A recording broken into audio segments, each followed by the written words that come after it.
الله تبارک و تعالی هر لحظه برای انسان نعمت، هر لحظه برای انسان احسان رقم میزند، به شرط این که انسان قدر این نعمتها را قدردانی بکند و این نعمتها را پاس بدارد. عزیزان، پیرامون سوره کوثر جملاتی و مباحثی را ارائه خواهم کرد. امیدوارم مورد پذیرش حق جل و علا و پسند شما گرامیان قرار گیرد. سروران پیامبر اکرم صلی الله علیه و سلم یک انسان هست، گاهی بیمار می شود، گاهی سفر می کند، گاهی برای نیازهایش محتاج است و گاهی هم می خوابد، گاهی لباس رزم و جهاد می پوشد، گاهی در میدان صلح و سازش قدم می گذارد، گاهی اخلاق را به نمایش می گذارد، گاهی در میدان گذشت بهترین انسان تاریخ بشریت است. این پیامبر محمد مصطفی ابی و امی و اهلی و مالی و ارزی فداه صلی الله علیه و سلم است. روزی از روزها در مکه مکرمه زندگی می کند. پیامبر اکرم صلی الله علیه و سلم 25 سال سن دارد که با خانومی به نام خدیجه الکبری که 40 سال سن دارد و ازدواجی قبلا انجام داده با این بیوه قریش که عاقلت القریش معروفه و یکی از زنان مشهور در عقل و ادب و احترام و حکمت و سرمایه است، ازدواج می کند که حاصل ازدواج آن 4 تا فرزند دختر، 2 فرزند پسر که همه این فرزندها قبل از بعثت رسول الله صلی الله علیه و سلم متولد شدند. حضرت زینب، حضرت رقیه، حضرت ام کلثوم، حضرت فاطمه الزهرا و فرزندان پسر رسول الله صلی الله علیه و سلم وفات می کنند. وقتی فرزندان پسر رسول الله وفات می کنند، دخترانش باقی می مانند. ابتدای امر دعوته می بینیم که عتبه، عاص بن وائل، عتبه ابن ربیعه، ابو لهب، ابو جهل اینها طعنه میزنند که محمد مقطوع النسل، محمد فرزند پسر ندارد، فرزند ذکور ندارد که این رسالت، این دعوت آسمانی و الهی، این دین زیبای اسلام، این آموزه های صحیح نبوی را مدیریت بکند. لذا بعد از وفات رسول الله همه چیز ختم می شوند. ما میمانیم بزرگان قریش با لات و منات و عزا و هبل و نائله و اصاف، بتهای مشهور مکه. این خبر به گوش رسول الله می رسد. پیامبر بشره، طبعا ناراحت می شود. به گوش صحابه همچون ابو بکر و عمر و عثمان و علی، بلال و دیگر صحابه می رسند. همه نگرانند، همه ناراحتند از این ترور شخصیت و از این طعنه‌ای که بر پیامبر صلی الله علیه و سلم وارد شده. الله ذوالجلال با تاییدات آسمانی، با قدرت‌های بلاکیف خودش، با اون گفتار درمانی زیبایش، الله تبارک و تعالی مداوا می کند. خدا پیامبر را تلقین می کنه که نگران نباش. خدا صحابه را تلقین می کند که نگران نباش. خدا پیامبر را با گفتار درمانی، صحابه را با گفتار درمانی مداوا می کند. و کوچکترین سوره قرآن به نام سوره کوثر نازل می شود. انا اعطیناک الکوثر. ای رسول الله تو چرا نگرانی؟ ما به تو کوثر دادیم. کوثر در نزد اهل لغت شیعه و سنی به معنای منفعت بزرگ، فایده عظیم. ای رسول الله نگران نباش، من به تو فایده بسیار بزرگی عنایت می کنم. بگذار اگر فرزندان تو را گرفتم، من ذات حکیمیم. کار حکیم خالی از حکمت نیست، باید در برابر قضا و قدر خداوند متعال تسلیم باشی. الله ذوالجلال میگه رسول الله من به تو کوثر دادم. کوثر حوضی از حوضهای بهشت، نهری از نهرهای بهشت که آبش از شیر سفیدتر، از برف سرتر و هر بار انسانی از اون بنوشد دیگر تشنه نمی شود. لیوانهایی بر اون حوض گذاشته که در حدیث صحیح آمده است که اندازه اون لیوان ها از ستارگان آسمان بیشترند و حتی در روز محشر الله عزوجلال یک انشعابی در میدان محشر قرار میدهد، یه لوله گذاری اونجا میکند. هر کس در دنیا بر اساس سیرت رسول الله زندگی کرده، در میدان محشر زمانی که همه در عرقها غرقند و همه در مصیبتها گرفتارند، اونها میآیند و از این حوض زیبا و از این آب زیبا استفاده میکنند. کوثر به نام رسول الله، به کام رسول الله صلی الله علیه وسلم ثبت و ضبط است، چون مخاطب اصلی قرآن نزول قرآن بر رسول الله است، نه شخصی دیگر. تفسیر دیگر کوثر صحابه رضوان الله علیهم اجمعینند. ای رسول الله تو چرا نگرانی؟ من به تو صحابه بسیار جلیل القدر عنایت کردم، به تو یارانی دادم که در فراغ این یاران و در نبود این یاران انبیاء گذشته دردها و رنجها کشیدند.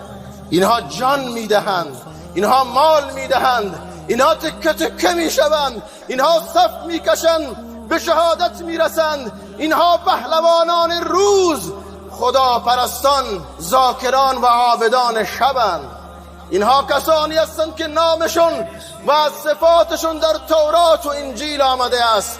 محمد رسول الله والذین معه اشداء علی الكفار رحماء بینهم تراهم رکعا سجدا یبتغون فضلا من الله ورضوانا سیماهم فی وجوههم من اثر السجود ذلك مثلهم فی التوراة و مثلهم فی الانجیل. این عبادت اونها، این شهامت اونها، این اخلاق اونها، این مهربانی اونها، این رشادت اونها، این تقوای اونها، این تجارت اونها، این زیبایی های جسمی و معنوی اصحاب در تورات و انجیل قبلا ذکر شده است. پیامبر جان میگیرد، صحابه راحت میشوند. خدا چه لطف بزرگی کرد. اگر خدا فرزندهای ذکور رسول الله را گرفته، به او فرزندانی مثل صحابه داده و به او مسلمانان و متبعان و امتیان مثل عزیزانی که در این جمع حضور دارند و هر کس تا قیام قیامت با هر زبان و هر منش و هر گویشی که در دنیا باشند ولی الله عزوجلال را بندگی کنند، رسول الله را اطاعت کنند، اینها همه کوثران رسول الله. عابدان زن، موحدان زن، موحدان مرد، عبادت گزاران مرد، هر کس در دنیا کوچک، بزرگ، سرمایه‌دار است، وزیر، سفیر، فقیر، غنی، در هر لباسیه، وقتی خدا را عبادت میکنه، از رسول الله صلی الله علیه و سلم اطاعت میکند، این کوثر رسول الله است. کوثرهای رسول الله حضرت رقیه، حضرت زینب، حضرت ام کلثوم، حضرت فاطمه الزهرا، همه دختران رسول الله کوثرند، نه تنها فاطمه. کوثران رسول الله ازواج مطهرات، حضرت خدیجه الکبری، حضرت عایشه صدیقه، حضرت حفصه، حضرت صفیه، حضرت زینب و حتی اون کنیز ماریه قبطیه، همه کوثران رسول الله هم. کوثران رسول الله دامادهای رسول الله حضرت علی مرتضی، حضرت عثمان ذوالنورین و حضرت عمر فاروق، کسی که دخت گران سنگ حضرت علی مرتضی و فاطمه الزهرا به نام ام کلثوم در نکاحش بوده. این هست کوثر رسول الله. کوثرهای رسول الله پدرزنهای رسول الله حضرت ابوبکر صدیق، حضرت عمر فاروق و حضرت ابو سفیان.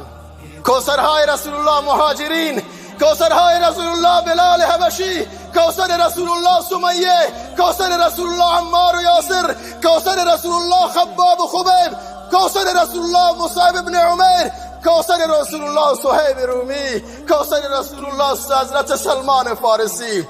کوثرهای رسول الله مهاجرین و انصار، اهل بدر و حنین و تبوک و یرموک و قادسیه. کوثرهای رسول الله هر کس که در دنیا بگه لا اله الا الله محمد رسول الله، کوثر رسول الله. پیامبر جان میگیره، پیامبر راحت میشود. چه زیبا خدا پیامبر را گفتار درمانی میکنه، چه زیبا خداوند متعال محمد رسول الله صلی الله علیه و سلم را در برابر مصیبت ها حمایت میکند. امت رسول الله، زنان این امت، مردان این امت، جوانان این امت، عالمان این امت، دعوتگران این امت، مجاهدان این امت، سرمایه‌دار این امت، تاجران این امت، همه شما امت رسول اللهید، به شرطی که قدر خود را بدانید. ما را خدا چه عزیز آفریده است. بزرگترین نعمت رسالت رسول الله صلی الله علیه و سلم را به من و شما داده. ما مسلمان ها امروزه در روز جمعه در مساجد جمع می شویم. اونهایی که دین ندارند الان در رخت خواب ها چرت میزنند، بعضیا مواد مخدر مصرف میکنند، بعضیا شراب میخورند، بعضیا الکلیجات میخورند، اما آرامش ندارند، اونجا افتاده اند. این فضل خداست بر این امت که الله چه زیبا از اونها با این کرامت پذیرایی میکنند. هر کسی بر نقش قدم رسول الله صلی الله علیه و سلم قدم گذاشت، الله اونو عزیز میکنه. عبدالله ابن ابی قحافه وقتی بر نقش قدم های رسول الله قدم میگذارد صدیق اکبر میشه. حضرت عمر فاروق که یک شتر چرانی است، پدرش مرد صحراست، وقتی بر قدم های رسول الله قدم میگذاره مشاور رسول الله صلی الله علیه و سلم و مدافع رسول الله صلی الله علیه و سلم میشه. وقتی حضرت عثمان بر نقش قدم های رسول الله قدم میگذاره سفیر مسلمان ها و سفیر سیاسی رسول الله قرار میگیره، چه در حبشه و چه در صلح حدیبیه. وقتی که حضرت علی مرتضی بر نقش قدم های رسول الله قدم میگذارد میشود اون دلیر اسلام، قهرمان مسلمان ها و حتی فاتح مقتدر خیبر. وقتی که بر نقش قدم های رسول الله صلی الله علیه و سلم حضرت حذیفه قدم میگذارد صاحب اسرار رسول الله صلی الله علیه و سلم میشود. لذا این راه بهترین راهه، این رهبر بهترین رهبره، این پیامبر بهترین پیامبره. خدا به ما جان داده، خدا به ما مال داده، خدا به ما اندیشه داده، خدا به ما صحت و سلامتی داده، بهترین اعضا و جوارح را داده و در بهترین روش ما را خداوند متعال خلق کرده، اما بر هیچ نعمتی بر من و شما خدا احسان نگذاشته، منت نکرده، فقط نعمت بعثت رسول الله صلی الله علیه وسلم.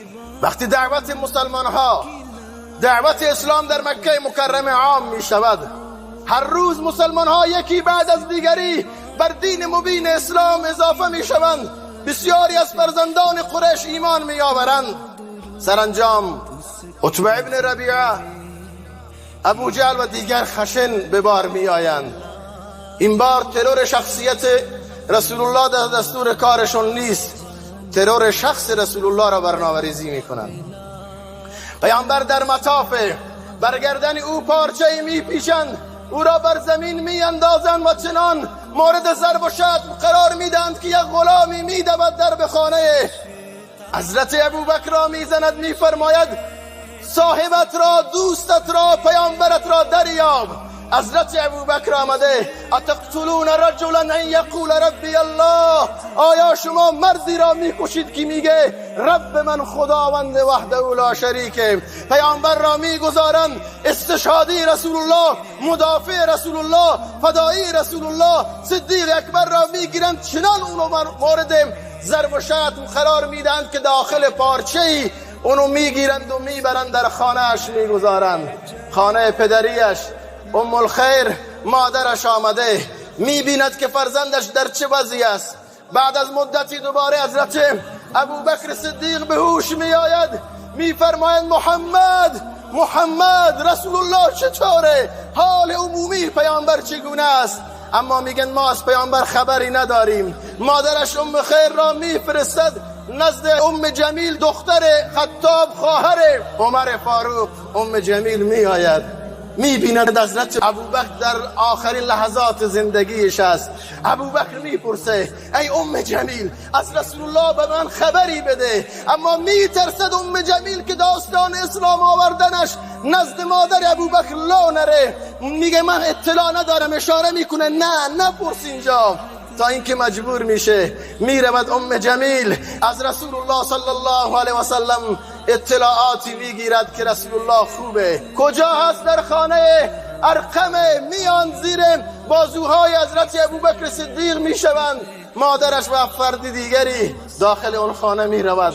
وقتی چشمان رسول الله را با چشمان خود میبیند، اون لحظه عاطفی را میبیند، چنان خوشحال است که همه دردها و همه جراحات و همه تبعیضها و همه مصیبتها را فراموش میکنه. پیامبر در چشمان ابوبکر صدیق نگاه میکنه. ابوبکر در چشمان رسول الله صلی الله علیه و سلم یک تبادل احساسی و عاطفی بین پیامبر و صحابه جلیل القدر و فدایی و استشهادیش ایجاد میشه. سبحان الله، چه دعایی پیامبر اکرم صلی الله علیه و سلم برایش میکنه. این نمونه ای از این رشادت هاست. وقتی حضرت خبیب رضی الله عنه را بر پای چوبه دار میبرند، میگن ما شما را اعدام نمی کنیم، شما فقط یک جمله بگید که من دوست دارم به جای من امروز، به جای من خبیب امروز محمد رسول الله محکوم به اعدام و بر روی این چوبه دار بود. گفت نه والله من دوست ندارم که محمد هر گوشه از دنیا که هست یک خاری در پای رسول الله برود، کجا که من تمنای آزادی خود و شهادت و اعدام رسول الله را بکنم. مسلمان، اینها هستند کاسرهای رسول الله، اینها هستند دوستان رسول الله. یا ابو دجانه وقتی که در غزوه احد سینه سپر می کند و تمام بدنش را تیرهای کمان اونجا گرفتار می کنند، چه کسی همچین رشادتی در جهان انجام می دهد؟ وقتی خداوند متعال در میدان احد تعدادی از صحابه را بر اساس حکمت و فلسفه‌ای که خود بهتر می داند به شهادت می رسند، می بینیم که زید ابن ثابت را رسول الله صلی الله علیه و سلم نزد سعد ابن ربیع میفرسته، میگه برو دنبال سعد، سعد را از طرف من سلام برسان، نگاه کن سعد زخمیه یا شهید شده. سبحان الله، میگرده در بین شهدا به سعد میرسه، ای سعد پیامبر خدا به تو سلام رسانده، گفت سلام من را به محمد رسول الله برسان و این پیام را از طرف من سعد به همه انصارهای مدینه منوره برسان، پشت محمد رسول الله را خالی نکنند. عزت اونها و فلاح و رستگاری اونها در دنیا در کنار رسول الله و حمایت از رسول الله هست. امروز فرزند مسلمان در خانه مسلمان متولد شده، مسجد چند قدمی و چند صد متریش است، نماز صبح میخوابه، نماز ظهر غافله، نماز عصر نمیخونه، نماز عشاء نمیخونه، نماز مغرب نمیخونه، بعد صبح وقتی بیدار میشه فقط صورت را برای صرف صبحانه میشوید و بر روی سفره الهی می نشیند و کلید ماشین رو بر می داره، ریموت مغازه را بر می داره و برای کسب حلال اقدام می کند. مگر همچین چیزی ممکن هست؟ عزت و کامیابی، فلاح و رستگاری در دنیا در اطاعت از الله و رسول الله صلی الله علیه و سلم هست. الله ذوالجلال ماها را کوثرهای رسول الله قرار داده. کوثر رسول الله امروز نماز نمیخونه، کوثر رسول الله امروز زنا میکنه، کوثر رسول الله امروز سرقت میکنه، کوثر رسول الله به خاطر یک مال اندک فرزند مسلمان را از لب چاقو میگذراند. کوثر رسول الله امروز جان گرفتن انسان برای او آب خوردن شده. کوثر رسول الله امروز درنده شده. کوثر رسول الله امروز خوک شده. کوثر رسول الله امروز بارگ شده. به خاطر یک موبایل جوانانی را در شهر زاهدان هر روز ما اخبار میشنویم که به خاطر یک موبایل به کام مرگ میفرستند. کوثر رسول الله امروز آبروی مسلمان میبره. کوثر رسول الله امروز بی‌حیایی میکنه. کوثر رسول الله امروز دزدی میکنه. کوثر رسول الله امروز قسم ناحق میخوره. کوثر رسول الله امروز مال مسلمان را بدون اجازه میخوره. کوثر رسول الله امروز بد قضاوت میکنه. این ارزش را از خود نگیریم، خدا به ما این ارزش رو داده. این ارزش را قدر بدانیم قبل از این که داخل قبر بریم. خدا ما را خیلی زیبا خلق کرده، خدا ما را خیلی عزیز خلق کرده. خدا هوای همه ما را دارد، ما خدای هوا را نداریم، ما هوای خدا را نداریم، ما از خدا غافلیم. خدا خیلی به ما رحم میکنه، خدا خیلی ما را عزت میده، خدا با بهانه ما را ثروت میده، خدا با بهانه به ما خدمت میکنه، خدا در سخت‌ترین شرایط کنار ما هست. ما متاسفانه در بهترین شرایط کنار خدا نیستیم. خود را خودمون قضاوت بکنیم. عزیزان، فرزندهای من و شما کوثرهای من و شما هستند. فرزندان من و شما آیندگان من و شما هستند. فرزندان من و شما صدقات جاریه من و شما هستند. گاه این فرزندان من و شما بر اثر تربیت بد گناهان جاریه می شوند. میگن مادری فرزندش خیلی دزدی میکرد، با امام مسجد و منطقه مشوره کرد، گفت بیار من اینو دم و دعایی بکنم انشاءالله خوب میشود. امام اینو دم و دعا کرد و تعویزی داد و از این مسائل و مراحل بیرون شد، کفش امامو به پا کرد، کفش امامو دزدی. مادرش گفت چرا یواش میای دنبال من؟ میگه کفش این امام، این مولوی خیلی بزرگه، من نمیتونم تون راه برم. این تربیت های بعد، این سرشت بعد در سخت‌ترین شرایط و در بهترین شرایط با اخلاق فرزندان ما عجین هست. اگر امروز در جامعه بزهکاری، فساد اخلاقی، فساد اجتماعی، سرقت، کیپاپی و موبایل دزدی و کفش دزدی هست و در مسجد امنیت نمازگزاران ندارند، علت اصلی همین است که تربیت در خانواده، چه تربیت فرهنگی، تربیت آموزشی و تربیت ایمانی و اعتقادی ضعیف هست. لذا در ادامه آیه مبحث را دنبال میکنیم. الله ذوالجلال میفرماید انا اعطیناک الکوثر، ای رسول الله من به تو نعمت امت، نعمت صحابه، نعمت همسران، نعمت فرزندها و نعمت بهترین ها را به شما عنایت کردم. فصل لربک وانحر، ای رسول الله در برابر این نعمت شما دو تا کار برای خداوند متعال انجام بدید. یک، فصل لربک، نماز بخوان برای پروردگارت. سوال، آیا پیامبر نماز نمیخواند؟ خدا به او امر میکند فصل لربک؟ قطعا پیامبر نماز میخواند، اما امت را خدا آموزش میدهد که وقتی خدا به شما نعمت میده شما شکرانش عبادت بکنید، نمازهای نافله، نمازهای فرضی را بخوانید که شکر این نعمت ادا بشود. پس معلومه که جلب رزق با نمازه، جلب رزق با دعا هست، جلب رزق با استغفار و توبه و نزدیک شدن به خداوند متعال هست. وانحر، شما قربانی بکنید، وانحر شما صدقه بدید، وانحر شما عبادت‌های مالی انجام بدید، عبادت‌های عام المنفعه، پل بسازید، مسجد بسازید، سد بسازید، بند بسازید، مردم را همکاری بکنید، مدرسه دینی و مدرسه دولتی بسازید، بیمارستان و شفاخانه بسازید، برای خدمات عام المنفعه شما اقدام بکنید. پس عزیز مسلمان، اگر به من و شما خدا نعمتی میدهد، هر نعمتی که شما تصور میکنید، نعمت سلامتی باشد، نعمت جسمی باشد، نعمت مالی باشد، نعمت حیثیتی و آبرویی باشد، نعمت اجتماعی باشد، نعمت اقتصادی باشد، فصل لربک وانحر، گستاخ نباش، متکبر نباش، علیاذ بالله دین گریز نباش، دگر پذیر باش، دیگران را خدمت کن، عبادت کن، الله را بشناس، خدا را بندگی کن که خدا گاهی انسانها را از سقف بر کف میاندازد و گاهی انسانها را خداوند متعال از بین میبرد. و در آخر خداوند متعال میفرماید ان شانئک هو الابتر، ای رسول الله صلی الله علیه وسلم ناراحت نباش، نگران نباش، اونهایی که تو را ابتر، اونهایی که شما را مقطوع النسل، اونهایی که شما را محکوم به فنا، اونهایی که شما را مردود به نظر خودشون اعلام میکردند، ان شانئک هو الابتر، سرنوشت اونها با این قانون دوچار می شود، اونها مقطوع نسل می شوند. شما برید بگردید از نسل ابو جهل، از نسل ابو لهب، از نسل عتبه و شیبه، از نسل دیگر مشرکان معروف مکه مکرمه چه کسی باقی مانده است؟ چه کسی عزیز شده است مگر اونهایی که در عهد رسول الله صلی الله علیه و سلم ایمان آوردند و الا همه محکوم به فنا شد. امروز ما میبینیم که هر انسان مسلمانی نام فرزندش را ابوبکر و عمر و عثمان و علی و حسن و حسین و فاطمه و عایشه و سمیه و صهیب و مصعب میگذارد، اسم مغازه هایشون را، اسم پاساژ هایشون را، اسم شهرهایشون را، اسم مساجدشون را و اسم همه بنگاه های اقتصادی و فرهنگیشون را به نام های زیبای اصحاب رسول الله مزین میکنند. آیا شما پاساژ ابو جهل رو دیدین؟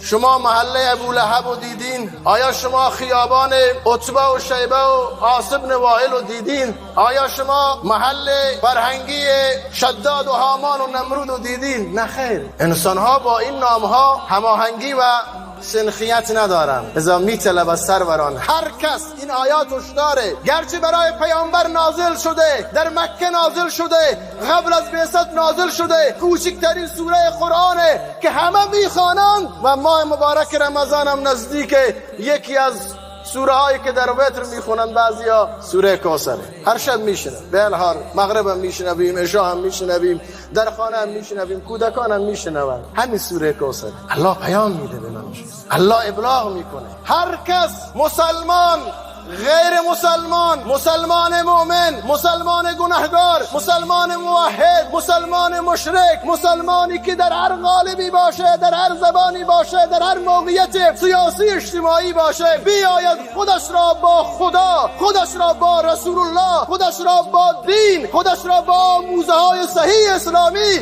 خودش را با شعائر و دین بگیره. الله ذوالجلال در این آیه اعلام میکنه که اون مقتون نسل، اون فناپذیره، اون محکوم به فناست، آینده ای نداره و در آینده مال او نیست و آینده برای او نیست و اون شکست خورده محسوب میشه. در هر لباسی باشه. لذا اگر میخواهید کوثر رسول الله باشیم و کوثر رسول الله بمانیم، بیایم سنت های زیبای رسول الله را صلی الله علیه و سلم در زندگی خود عملی بکنیم و این ارزش زیبا و این مدال زیبا و این نام زیبا و این کوثر بودن رسول الله را بر خودمون ثبت بکنیم و با اون افتخار بکنیم. قطعا خداوند متعال من و شما را در روز قیامت زیر پرچم رسول الله، زیر پرچم مهاجرین رسول الله، زیر پرچم انصار رسول الله، زیر پرچم اهل بدر و حنین و تبوک و یرموک و قادسیه و زیر پرچم مجاهدان بر حق حشر میکند، به شرطی که قدر خود را بدانیم، مسلمان واقعی باشیم. ادخلوا فی السلم کافه. خدا میگه همتن با تمام وجود و با تمام قدرت و با همه استعداد وارد دین مبین اسلام بشید. اسلام مسلمان دوگانه سوز نمیخواد. اسلام مسلمان لاک پشتی نمیخواد که گاهی در دریا باشه، گاهی در خشکی باشه، در یک جمع مسلمان باشه، در یک جمع مؤمن باشه، در یک صف منافق باشه و هر لحظه رنگ‌های مختلفی به خود بگیرد. الله مسلمان مؤمن موحد خدا پرست خدا ترس و یک رنگ میخواهد، به امید اون روزی که خدا توحید، یک تا پرستی و یگانه پرستی و مؤمن بودن را در قلبهای ما رشد بدهد و ما را انشاءالله در صفی قرار بدهد که در اون صف و در اون لیست محمد رسول الله صلی الله علیه و سلم، در اون لیست آدم، در اون لیست نوح، یوسف و موسی و عیسی علی نبینا و علیه الصلاة و السلام باشند. از فرصت‌ها خوب استفاده بکنیم، از موقعیت‌ها خوب استفاده بکنیم. بسیاریا در این صف‌ها نماز خواندند، امروز نیستند. بسیاریا در این مسجد خدمات جانی و مالی اینجا صرف کردند، اما برایشون صدقه جاریه ماند. قطعاً ما هم یک روزی در این جمع نخواهیم بود. قطعا یک روزی مخاطبین تلفن‌های امرار اسم من و شما را از لیست مخاطب گوشیشون حذف خواهند کرد. یک روزی دیگر ما فاطمه و عایشه و احمد و محمود نخواهیم بود. اسم ما جنازه، جسد، مرده، میت خواهد بود. یک روزی همه مردم برای جنازه من و شما همدیگر رو سفارش میکنند و دعوت میدند. مکان جنازه، زمان جنازه، محل پرسه، محل دفن، علت فوت را همگان از هم دیگر میپرسند و زمزمه میکنند. یک روزی در صدر اخبار محلی میشویم، یک روزی در صدر اخبار شهر و محل خودمون میشویم. برای اون روز فرد مسلمان، جوان مسلمان، پدر مسلمان، مادر مسلمان، عزیزی که ما را از لنز دوربین ها داری مشاهده میکنی، آیا برای اون روز آمادگی کرده ایم؟ خود را محاسبه بکنیم. خودمون از نفس خودمون سوال بپرسیم، بعد میدونیم که ما در حال حاضر در این اقیانوس ژرف امت رسول الله صلی الله علیه و سلم آیا در بطن این اقیانوس و این دریای امت قرار داریم، یا مثل خس و خاشاک ما را آبهای زیبای نیلگون این امت با نسیمهای توحیدی و موحدانه ما را به ساحل رانده‌اند. خود از خود بپرسیم. خود میدانیم که کی هستیم، چه هستیم، چه بودیم، چه کردیم، چه میکنیم، از چه راهی میخوریم، از چه راهی در میاریم و به چه راهی مصرف میکنیم. محرمانه از خود سوال بکنیم، خصوصی از خود سوال بکنیم. من این 10 انگشت را به نفس خودم اشاره میکنم و خودم را مخاطب این سوالات و این حرفها و این گفتارها قرار میدهم. قطعا امید دارم، یقین دارم همه عزیزان کوچک و بزرگ، پیر و جوان از این طلبه کوچک بهتر و افضلتر و سبد اعمالشون و چمدان آخرتشون پرتر هست. دعا کنید خداوند متعال اون چرا که گفتیم و شنیدیم الله ذوالجلال به من طلبه و به همه شما خوبان و گرامیان و نور دیدگان انشاءالله توفیق عمل عنایت بکند. اندکی با تو بگفتم، غم دل ترسیدم که دل آزرده شوی، ورنه سخن بسیار است. بارالها این وصل را هجران مکن، سرخوشان عشق را نالان مکن. بر درختی کاشیان مرغ توست شاخ مشکن، مرغ را پران مکن. نیست در عالم ز هجران تلختر، هر چی خواهی کن لیکن این مکن. و اقول قولی هذا و ما علینا الا البلاغ المبین. السلام علیکم و رحمت الله و برکاته.